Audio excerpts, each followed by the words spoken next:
So about like 3 years ago, I got this 100 horror movies scratch off chart, and this was actually the first TikTok I ever did when I started this channel. So from about 1968 on, I've seen all of them with the exception of one, but it's the earlier movies that there's quite a few I have not seen. My goal for the rest of this year is to finally finish this fucking chart, and I'm taking you guys with me. So we're gonna start at the top, 1921, The Phantom Carriage.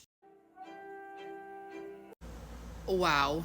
What an incredible fucking movie. I cannot believe the effects that they achieved in 1921 in this movie. Watching this, you see how so much classic horror has taken from it, like specifically The Shining. Absolutely amazing, 9 out of 10. Boom. Next up is The Phantom of the Opera from 1925. I feel like I've seen this movie, but not enough to be comfortable to scratch it off this list, so let's do it. What a gift to cinema. The people of 1925 must have been shitting their pants because Lon Chaney in this movie is terrifying, even by modern day standards. Phantom of the Opera is my favorite musical, and also the 2004 movie is one of my favorite movies of all time, and I did not expect them to pull so much from this movie. That might sound silly, but there are some moments that are shot for shot, and you can also hear in the music in this movie, like how Andrew Lloyd Webber took it and elevated it. Impeccable. All iterations of the Phantom of the Opera for me are a 10 out of 10, this one included. Terrible transition. Boom. All right, next up we have Vampire from 1932. This is a German movie, so I'm sure that's probably pronounced differently, but whatever, you get it. Classic vampire story, not as good or as entertaining as other movies that came out around the same time, but still eerie. 6 out of 10. Better. Next is The Old Dark House from 1932. I feel like I've never really heard anybody talk about this, even though it's James Whale, who's the same director that did Frankenstein, and Boris Karloff's in it too, so let's do it. Not what I expected. Not bad. It's funny. It's a horror comedy, and like seeing a horror comedy from the 30s is so different. Not to mention anything with Boris Karloff, honestly, automatically, I'm liking 7 out of 10. Yay. Next up is the original Invisible Man from 1933. I've seen the remakes of this, but I have never seen the original.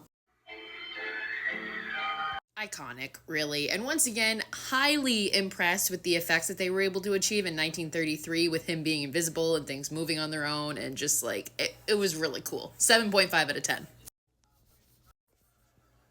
Boom. Next is the original The Wolfman from 1941. As you can see, I started to scratch that one off because I feel like I have seen this movie, but not, like I want to watch it in full before I can scratch it. Fantastic, impeccable. Lon Chaney is a fucking king. Both of them, really. Like, what a fucking honor and a privilege to have known them through movies. 8.5 out of 10. Loved it. Yay. Next up, Cat People, 1942. I know, I've never seen it. And not even like the other ones where I've seen like pieces. I've never seen this at all. Let's do it. This one didn't let me record it while I streamed it to the TV. I don't know. Very interesting because it tackled a topic that was so taboo at the time, that being like sex and women having like sexual desires. Very influential, subtle. You don't see a whole lot, but iconic. 7.5 out of 10. Boom. Next is I Walked with a Zombie from 1943. So this was really good, and I always like to think about how at the time this movie came out, how much it must have scared the shit out of people, specifically people of like Western culture, because of the voodoo element in it, and people probably could not handle that at the time. 7.2 out of 10. Boom. Next we have Dead of Night from 1945, another one that I don't know anything about. Let's do it. Why don't we talk about this movie? Why have I never heard of this? This is so fucking good. It's like the OG anthology, and there's like a ventriloquist one, and it's like so slappy coded, and it's freaky as fuck. 9 out of 10. Dead of Night 1945. Must watch. And of course the slappy dummy is the fucking image because he's the scariest thing about the whole movie. I have 8 left, so I'm gonna do the rest of them in a part 2 because this is getting way too long. We're back, baby. I did not expect for this to get as much attention as it did, but if you didn't see part 1, I have this 100 horror movie scratch off poster, and it is my goal to finish all of them this year. And there are only 8 more left, so let's do it. Next up, we have the original House of Wax. I know, I've never seen the OG. Like, bits and pieces, and I remember one part towards the end, but we're gonna watch the whole thing.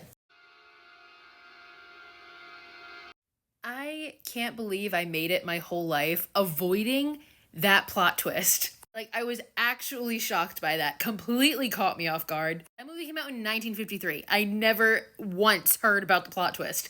10 out of 10. Perfect movie. Vincent Price, king. Boom.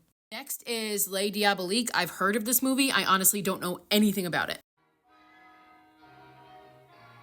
Okay, so that was fucking insane. I will say it was a really long movie. It was like 2 hours, and I feel like a lot of it dragged, and then the actual climax part they kind of rushed through. But it didn't make it any less shocking. Like, storyline, everything else about it, 8 out of 10.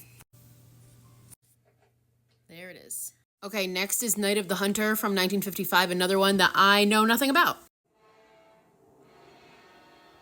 Ooh, I did not like this movie at all. I understand movies at this time were slow paced, like all the ones I've watched up until this point were, and that's totally fine, but this one was just downright boring. Like, bored me to tears, like hard to get through boring. There is one good scene in the whole movie, and I've definitely seen it talked about like on documentaries and stuff before because I recognize that scene, and then that's it. It's about this like really awful misogynistic reverend, and I understand that that's the point, but it was like difficult to watch. Like, it was annoying. He sucked. A lot of the other characters were annoying too. Yeah, that was a tough one to get through, and I just looked it up, and apparently at the time that it came out in 1955, everybody fucking hated it too. But then somehow years later, it like resurfaced and became like a horror classic.